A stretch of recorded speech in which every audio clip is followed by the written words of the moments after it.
અમરેલીના રાજુલામાં મહિલાની હત્યા મુદ્દે ખુલાસો થયો છે કે પતિએ જ પત્નીની હત્યા કરી નાખી હતી. હત્યા કરીને મૃતદેહને કૂવામાં ફેંકી દીધો હતો. કૂવામાંથી કોહવાયેલી હાલતમાં પત્નીનો મૃતદેહ મળી આવ્યો છે. રાજુલાના બાબરિયાધાર ગામનો આ બનાવ છે. બાબરિયાધાર કે જ્યાં પોલીસે હત્યારા પતિને ઝડપી પાડ્યો છે. તો વધુ એક વખત પતિ દ્વારા પત્નીની હત્યાની આ ઘટના સામે આવી છે.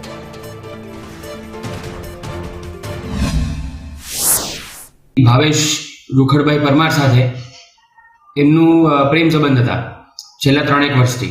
આ ભાવેશભાઈની જ્યારે પૂછપરછ કરી લાવીને ત્યારે અલગ અલગ રીતે સાયન્ટિફિક રીતે પૂછપરછ કરતા એ ભાવેશે કબૂલાત આપી હતી કે 2-2.5 મહિના પહેલા આ જે ગુમ જનાર હતી સોનલબેન અને ભાવેશની પહેલી પત્ની એ બંને વચ્ચે અમુક વખત માથાકૂટ થતી હતી.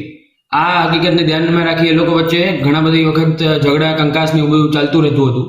અને એમાં એક વખત 2-2.5 મહિના પહેલા એક બાબરિયાધાર ગામ જે રાજુલા પોલીસ સ્ટેશનનું ગામ છે એમાં 2-2.5 મહિના પહેલા એને સીમ વિસ્તારમાં લઈ જઈ એને કુહાડી વડે માથામાં ઈજા પહોંચાડી એને કૂવામાં ફેંકી દીધેલી હતી.